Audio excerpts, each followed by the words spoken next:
camp. These kids have a lot of personality. It was a great trip. But I wanted to start off before some of these students come up and speak, and I know some of the leaders want to share. I want to start off by saying thank you to a lot of you.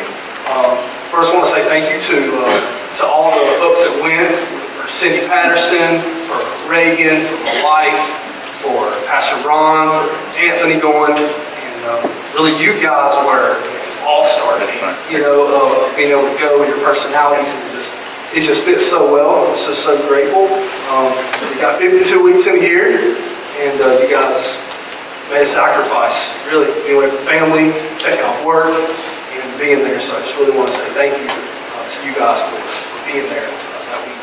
I'd also like to say thank you to the 10 ladies that wrote cards for us that week. These 10 ladies, what they did was they went and wrote a card to each specific person, and they also wrote a simple letter that said, "I love you from God."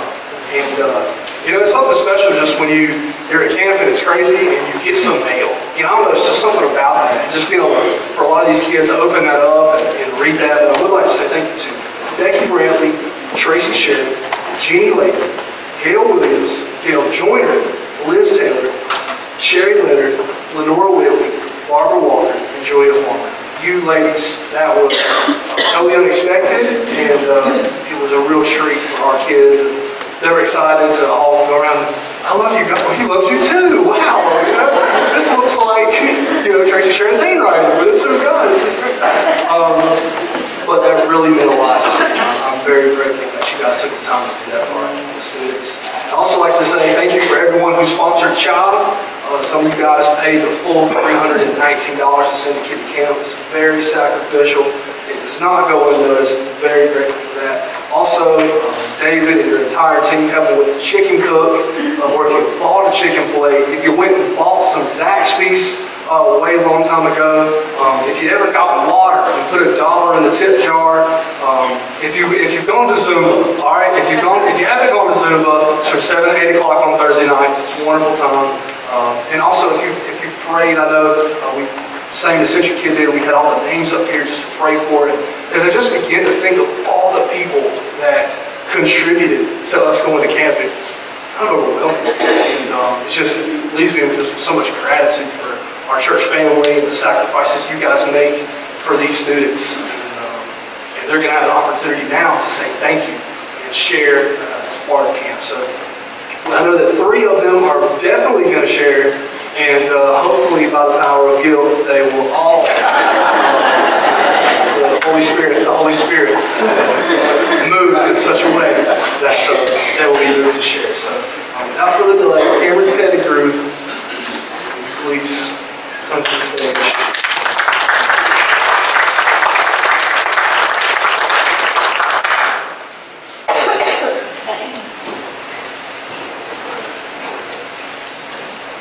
I think this microphone is on. I'm not entirely sure.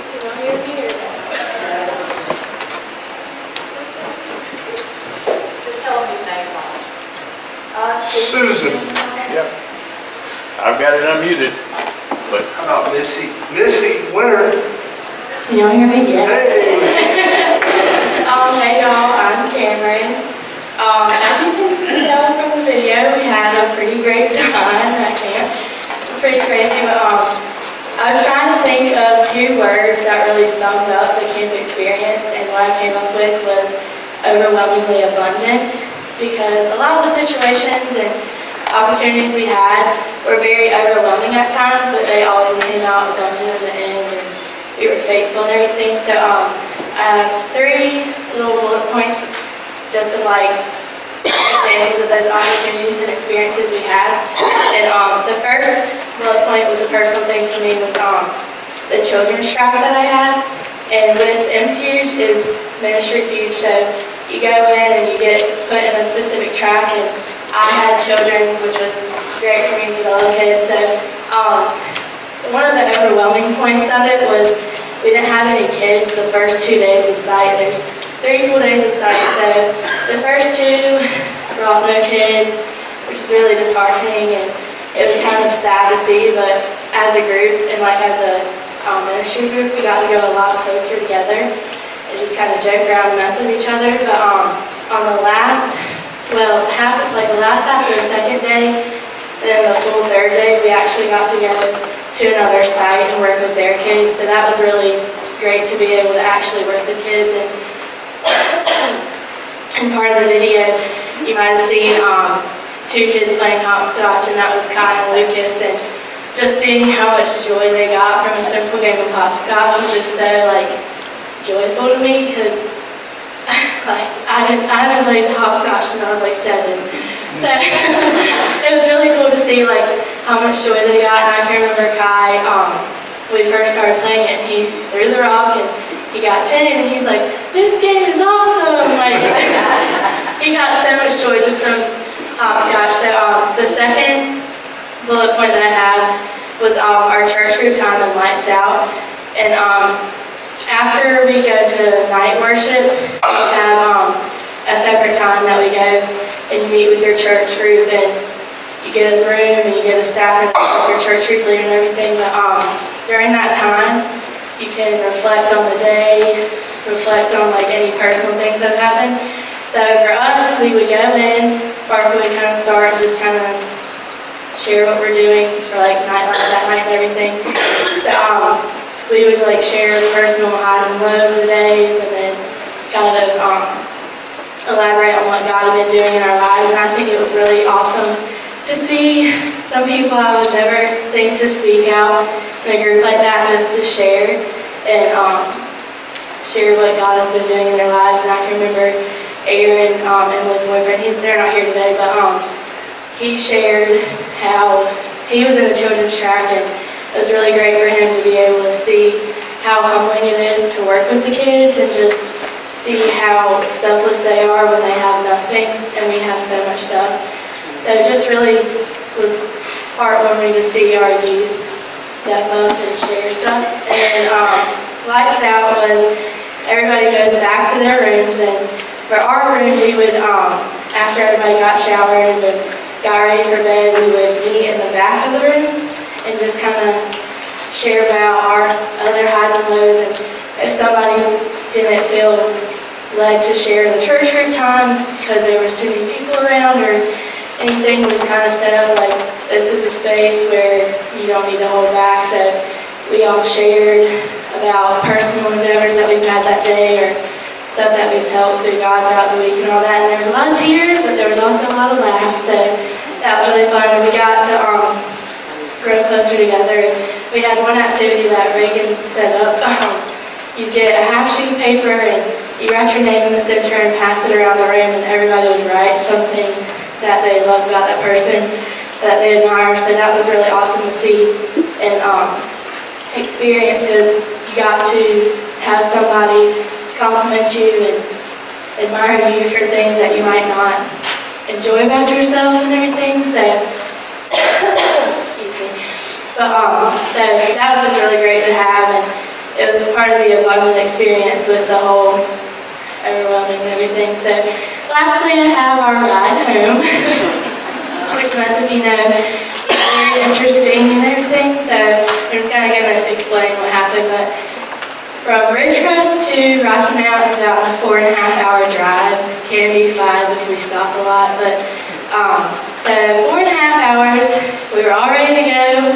We had just stopped for lunch in Statesville, and we were still about 3 hours out. So we stopped, and we're on our way on the road again. We had dropped off Evie with her parents, and she was texting me to make sure we were on the road. And I was playing music that we had listened to at camp and everything. And next thing you know, you just hear this pop, and the bus had 2 backpack tires blow out.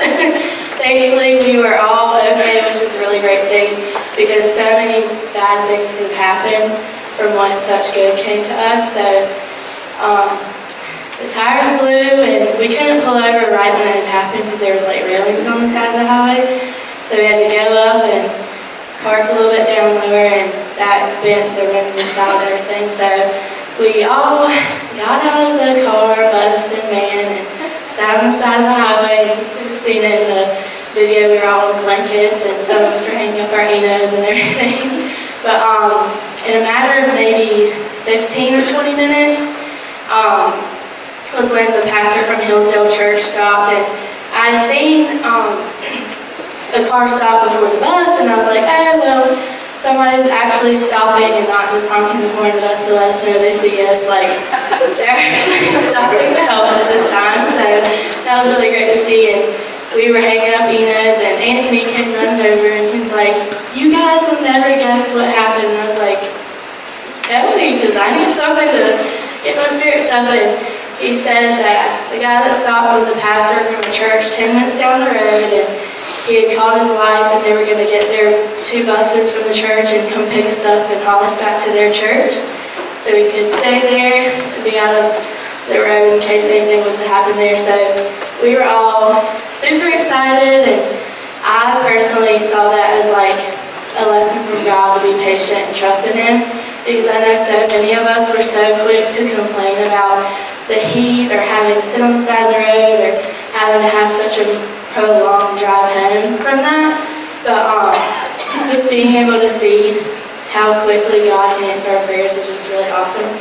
And then so they got the buses down there, and everybody got loaded up, and a few of us, the van and the Miss Cindy's car were still okay, so everybody that was driving out was staying back, and the 2 buses had gone off, and we were just kind of sitting there reflecting to see like when we could go.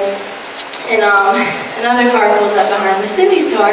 I was like, oh, well, that's cool. Another person stops, and he gets out and was talking to a few of us, and turns out he saw us, and he felt led by God to go get us some water. So he brought us 8 cases of water, which was just really awesome to see, because it's somebody we don't even know, and just like the lesson again, to like take time, and if you see somebody, like, don't hesitate to help them, because you never know what they could be going through. So he stopped, and he gave us 8 cases of water, so we were all stocked up and ready to go, and we got kind of like his information so we could send him a thank you card and everything. And then he left, and maybe 5 minutes after him, another car pulled up, and a guy got out, and he had water and Gatorade for us, so that was just really awesome to see. And I ended up breaking down just because it was just so great to see, that there's still good people out there that care about us and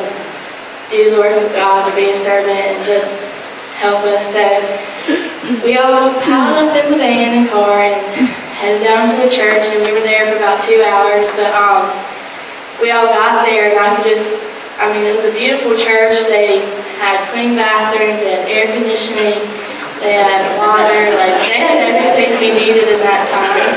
And so boys were playing basketball, we were sitting in the circle just playing cards, and the pastor comes over and is like, here's some candy for y'all, and gave us candy, and then gave us snacks, and let some of the girls make some lemonade. So we were all set, and it was just a great time. It was just really great to see how thankful we should have been in that time, even though not all of us realized it in that moment. Just to see how great God is, and how much we need to trust Him, and how patient we need to be.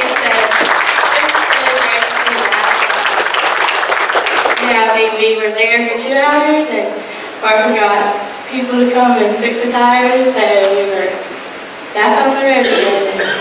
4 hours turned to 10, but it was a great trip, so that's about it. But thank y'all.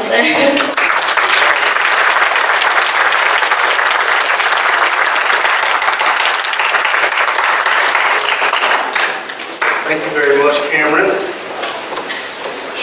Will Harding is the next one up to share.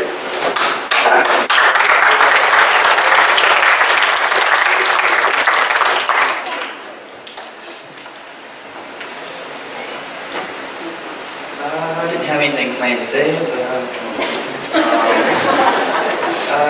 so Parker told me just to say something about track time. I had PCY, and that means it stands for paint construction and yard work. And basically all we did was yard work, and it was really hot, so we were out in the sun all day. And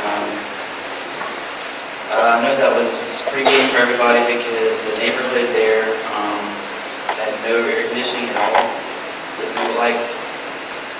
So we were not complaining anymore than that, but Church group time, I know for some of the nights we had a lot of people didn't really want to share because it was a big group.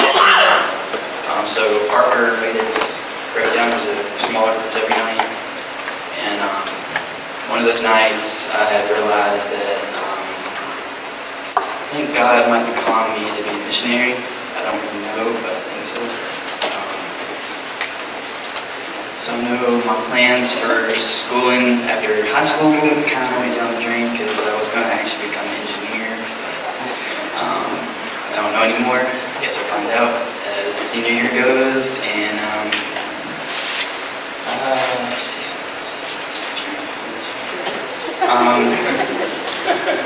Yeah, I guess that's it. That's great.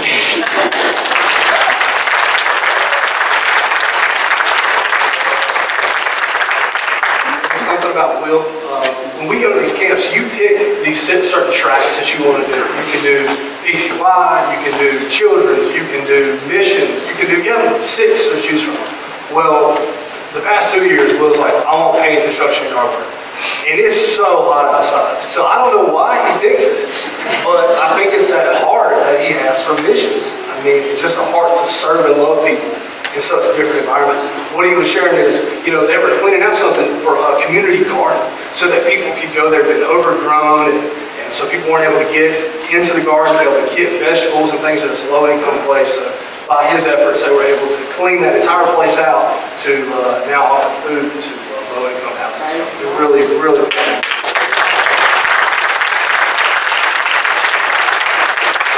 right, Mr. Nick Webb.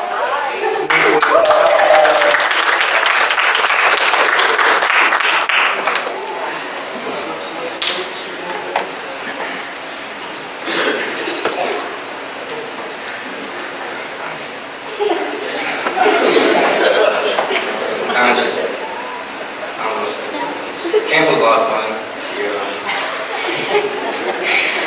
I got closer to my youth group and my psych group this year. Psych group with Rebecca, and she was real happy about that. We had children, so we went off and went to a trailer park the first day, and we had 3 kids. They were brothers, and played with them all day. Left, went to another site. Weren't there that long. 3rd day, we went to a new site that nobody had ever been to before, and we had a lot of kids that day.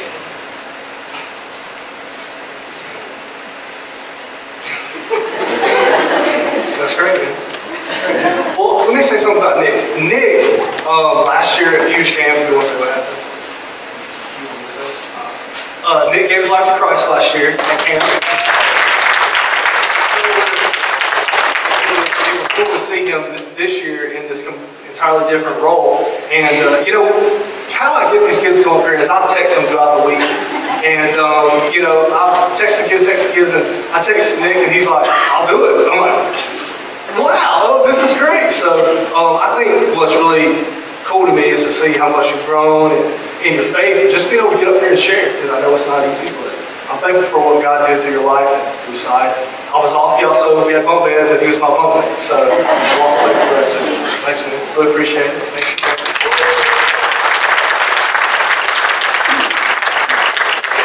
Before Ron comes up and shares, I just want to open it up to any of you guys through the talk that you guys want to share.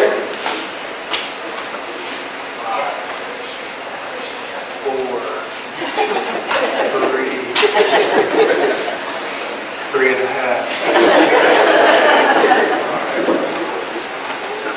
I was really grateful that Ron was able to go to camp this year, and Anthony, because last year I was the only male. So you cannot imagine what that was like. But I was really, really grateful for Ron and his open camp this year. I was thankful to be able to go. Most of you guys know I was in youth ministry for several years, and so being able to come along and help out and just get to know the kids over this week. I mean, I know some of them, but there's nothing like being together with them for a whole week. You really get to know them. I had the children's track, and so we went to a housing project in Asheville. I had Emma, Olivia, Grant, and Aaron in my group, along with about, I think it was 28 of us all together. I think it was 4 adults, so about 24 kids in our group. And I heard a lot of stories of the groups who went out and didn't have any kids. We had tons of kids. The first day, I think we ended up like 25 kids. The second day was like 35, 40 kids.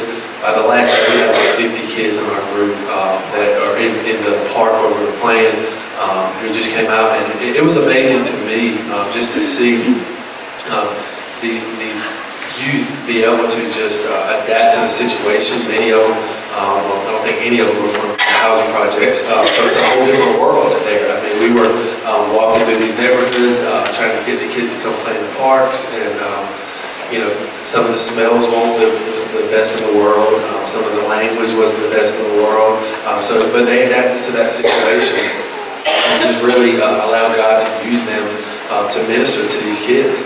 And you know, I can remember seeing Emma Camp share the gospel with one of these little kids at the park there, and seeing Aaron. You know, he had kids literally climbing on top of him. I mean, he's walking around with kids just hanging from him, and it was so amazing just to see that. But also, I think it really spoke to the kids in our group that. And showed them, kind of as Cameron said, that you know they have it a whole lot better than a lot of people, a lot of kids, and you know just kind of humbled them and showed them that you know even when we complain a lot of times, we shouldn't even be complaining. You know, we should really look at how good we have it, how much God's blessed us with what we have. And so it was a wonderful time, you know, being able to do that. We got to go play basketball. The first day we were there. Brent and Aaron and myself, we walked down and there's a basketball court there in the neighborhood. There's a few guys, teenage guys there playing, and I walked up and I said, hey guys, I said, I want to invite you to the park. We're going to be down here for the next 3 days, just hanging out, having fun. And one of them looks at me and says, I'll make a deal with you. I said, okay, what kind of deal? Before I go into the story, I'll let you guys know, I'm very competitive. Don't believe me, just ask my wife. I've always been very competitive, and I love sports. And so he says, let's make a deal. I said, okay, what's the deal? And he said, if you beat us in basketball, I'll listen to whatever you got to say. I said, let's do it. So we get our team together, and we go out there, and we play several games of basketball, and ended up beating them a couple times. They beat us a couple times. We mixed the teams up. Just had a great time fellowshipping with them, and just getting to know them a little bit playing basketball. And we played all the way till it was time to go, actually, that day, so we left. But when I went home that night, I felt like God was telling me to share the gospel with one particular student, or one particular kid there, and also to just write them a little letter with some scripture in there, and tell them how much God loved them, and to give them a Bible. And so as I laid there that night, I said, okay, I'm going to do what you want me to do, God. And so I go that night and look for a Bible at the camp store. The camp store is closed, so I can't buy a Bible. And the next morning, I was sharing with Parker what I felt like God was, sharing, wanted me to share with this young man. And he said, "Well, I've got a Bible that they gave me in the leaders meeting the first day." He said, "I got an extra Bible if you just want to give this one." So I was like, "Man, that's awesome! There's God providing." And so I gave the young man I got to share the gospel with him. Got to give him the Bible and the letter, the scripture in there, and he didn't receive Christ right there. I wish he would have. That's always the ultimate goal. And I was kind of sharing Wednesday night. I did a Bible study here, and I was kind of sharing that it's hard sometimes when you share the gospel and God's working in their life, and God's all over. The Holy Spirit's working on them, and they don't give in. They don't receive Christ. It's hard. Because we want to see that fruit, we want to see that person saved. But I know I did what God had called me to do. I know I planted that seed, and now I'm just praying for him, and that someone else will come along, and that God will continue to work in his life, and that he'll receive Christ as his Lord and Savior. But it was just an awesome opportunity to be able to experience that, be able to share with that young man. And then, the trip home, obviously, Cameron shared the experience there. I don't know if somebody in our group was praying for patience, but God was definitely teaching us some patience that day. She shared a story about the tire, and it was amazing to just see how quickly God provided. And I think God was showing all of us, and really the students, just that you can trust in God in every situation. Even on the side of the road in the middle of nowhere, God's going to provide all that we need. The Hillsdale Church was so amazing. Not only did they do everything that Cameron shared with you, but we got there. We weren't sure if they were going to be able to change the tires on the bus because one of the rims was actually bent a little bit. And so Parker and I are calling back and forth, talking, trying to figure out what we're going to do. I'm at the church, he's still on the side of the road, trying to get the tires changed. And so I told the pastor, Jared at Hillsdale, and he said, well, if you guys need to borrow our buses and take the kids home tonight, you can borrow our buses, just have them back by Tuesday. We need them on Tuesday. Man, you got to be kidding me. I mean, this guy's just going out of his way to do everything he can to help us out. And so it was amazing just to see how God provided. But the part that Cameron left out at the end was as we got into Chapel Hill, it poured down rain so hard from Chapel Hill all the way to Nightdale. It was bumper to bumper traffic, and I couldn't even see Parker standing in front of me. That's how hard it was raining. And I was trying to follow the bus, Cindy was trying to follow us in the van, and it was just unbelievable water standing in the roads everywhere. And I think it took us about 2 hours or so to get from Chapel Hill to Nightdale, which is about a 45-minute drive. And so it was very, very stressful. We'd already been on the road all day, went through all these circumstances, and here we are now, bumper to bumper, and pouring down rain. And so that's why I say that God was teaching us some patience there, because I know I definitely had to have some patience, and I can't imagine Parker driving this big, huge bus in 4 lanes of traffic, bumper to bumper, pouring down rain. And so, but it was an amazing experience, and God taught all of us so much, but He definitely taught me that He's a provider. He wants to provide for us in all circumstances, all situations, but we're called to trust in Him and to see Him provide. So thank you guys for allowing me to go to camp with you and get to know you and get to learn those lessons this week or that week. And thank you, Parker, for allowing me to go with you guys. I appreciate it.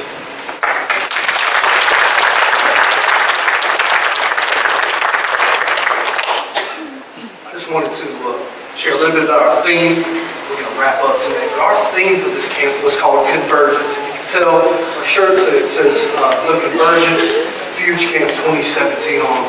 And what it was about is it was about the life of David and how David had these 4 interactions, and it's what we talked about during our Bible study times, and what the speaker was speaking on. It was these 4 relationships. It was David and Goliath. It was David and Nathan. It was David and Saul, and it was David and Jonathan. And out of these 4 stories, if you're not familiar with them, they're out of 1 Samuel, right at the beginning part of 1 Samuel. It was amazing to me how much the story of David and Jonathan spoke to me. We talked about it during Sunday school today. But what the amazing thing part about it was is, as you read in 1 Samuel 19, you'll see how much Jonathan, who was Saul's son, who Saul was the king at the time, loved David. He had such a commitment to David. He was so sold out to David. When he knew that the line had fallen, the Davidic line had came down, he would have been the king. He would have been the next in line. But instead, he chooses to love David and to sacrificially give him, his armor, give him his robe, and just worship David and say, you know what, I'm in covenant with you. You're my friend. You're my confidant. That really spoke to me because I think with our youth group, 3 of the students that shared all go to different schools. And I know many of you know this, but we have about 12 different schools that make up our youth group. And I've talked to a lot of youth pastors. That's incredibly unique. So in opportunities when we get to go to camp and we get to bond together, the first night we sat down and said, this is the first time this group has ever been in this room. Just because of so many different factors. So any chance that we have to grow closer together, that's the #1 thing that I want to preach, I want to go after. Because if you have a brother, if you're like Jonathan and David, if you have that bond together, you're willing to go out of your way and do a lot of things for each other. So as I'm praying for that, obviously on the way home we have our situation. That's one of the greatest things that we achieved through the means of breaking down, through the means of praying, we got to achieve those Jonathan David relationships with each other. And we would have probably never got to do that had it been the situation's not worked out. So I'm so grateful for that. Camp, as we've already shared, it was just a great trip. And I'm looking forward to going next year. And I'm looking forward to sending more youth. I told Eve last night, next year I want twice as many kids to go to Fusion. I want twice as many kids to go to Central Kid. I want more kids to go to West Virginia. I want to do everything. I just want God to just over the top, man. Because I mean, if I could tell you, if you came on Wednesday night and you saw all the kids, like this is like probably a third that went of what makes up a youth group. Just from different things, like I said, they're not always featured on Sunday. But I truly believe that God has something very special, not only for Parkwood, but for our youth and for our children. And they've put John and Ron and myself in these positions to just bless our church and to bless this time. And I'm just so grateful for your prayers. And some of this stuff is just crazy how everything works out to be able to go. And I mean, I go back to the bus. I mean, that's just. Like, as soon as everybody left, I got on the bus, I just started crying. I was like, God, I can't believe this thing didn't flip, Because we didn't share that fishtail pretty bad. We can't share that because we want you to go next year. But there was a fishtail really bad. And, you hear stories, and thank you so much. And then on Tuesday, we went to Defy Gravity, this past Tuesday, and we had another tire bust. And Evie was driving. And everything worked out in that instance too. So, just God has His hand on this. I'm just so grateful for the opportunity to go to camp and for what you guys do. I want to close this out in prayer. If Pastor John has anything, he's going to come up and share with you guys. I'm just grateful that you're able to be here to hear these testimonies. And I just encourage you through all this. What can you do for someone else? We've been blessed so much. We were able to be a blessing to people in Asheville. We're able to be blessed on our way home. What can you do today to make a real difference in somebody's life in Christ? Let's go to the Lord's prayer. God, I thank you for this church. I thank you for the way they give and they love and they do more than just talking about it. They really are about it. God, I pray that you would bless us further, God, to be able to do more, to see you do more. God, I thank you for each one of these students and the commitments they made at camp. God, may it just burn in their hearts to live for you and to make their lives fully devoted to you. God, when they're faced with two paths in life, I pray that they choose the path that follows you, Jesus. And I pray this in your name. Okay, a little different this morning than what we used to do, but did you enjoy that, honestly?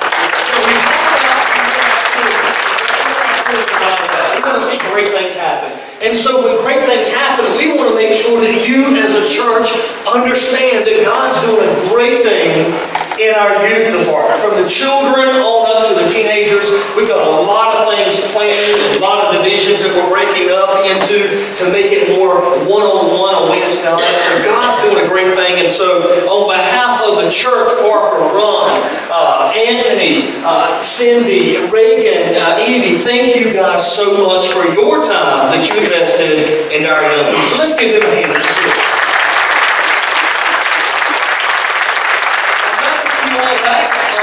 After last Sunday's message, I know we have any meeting here this Sunday.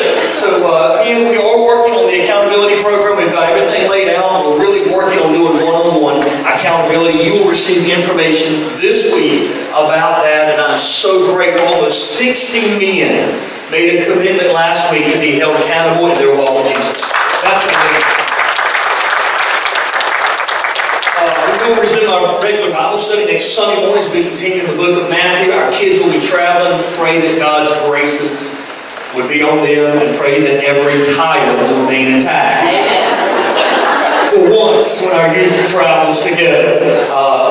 It is good to have such great youth workers. And I know that, Anthony, this is really the first time you've been actively involved as a leader of the young people, and they really love you, and I know it made an impact in your life, so God bless you. God's got a plan for each and every one of you. I don't want to embarrass anybody, but I do know that Kyle and Gina, I just want to say... They just left. They just left. I don't know if you saw them today, but if you saw them, they have been blessed with a beautiful baby girl. And,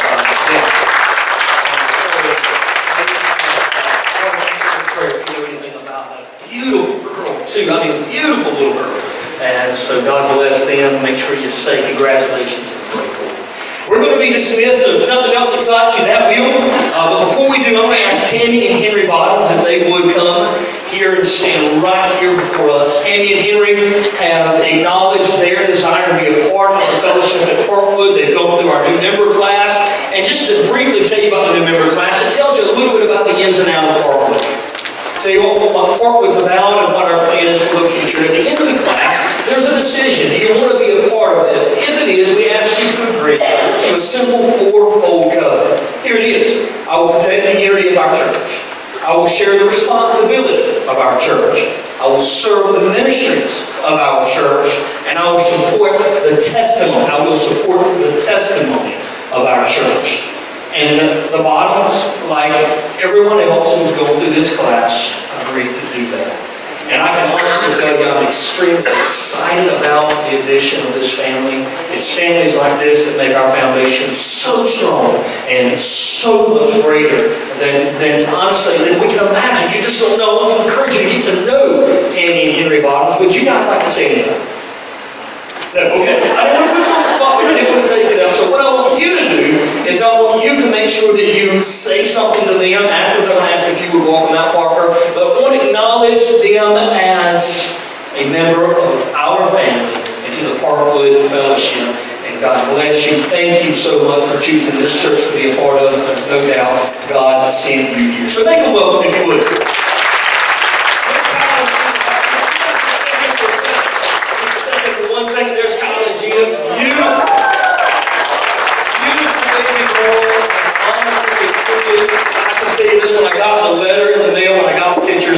I was like a little baby myself. I was just so grateful. Awesome parents. Praise the Lord for what He's doing in your life. We love you and so grateful for God's blessing to you. We're going to stand, we're going to pray, and we're going to be dismissed. We're going to invite you all back next Sunday to see what God's doing at this church. Father, in the name of Jesus, one of my favorite songs is You're a Good, Good Father. You are just that, Lord. Thank you so much for the blessings of the addition of Henry and Tammy Bottoms. What a blessing. God, thank you so much for the blessings of these young people. Lord, for those who testified and those who didn't in their hearts, Lord, you've done a work in that. And I thank you for the protection on Tuesday, for the protection on Friday, traveling back from Camden and with both. Father, thank you for the blessing of your baby. Thank you for the parents of Kyle and Gina. Lord, thank you for gifting them with such a beautiful, healthy child. Thank you for, Lord Jesus, the public profession of faith back at Thea today, Lord Jesus. What a wonderful thing to be baptized into the family of God. Thank you for your work that you've done, for allowing us to be here. Let us leave today with excitement and come back with greater expectations. You're a good Father and we love you. In Jesus, your wonderful name we pray. Amen.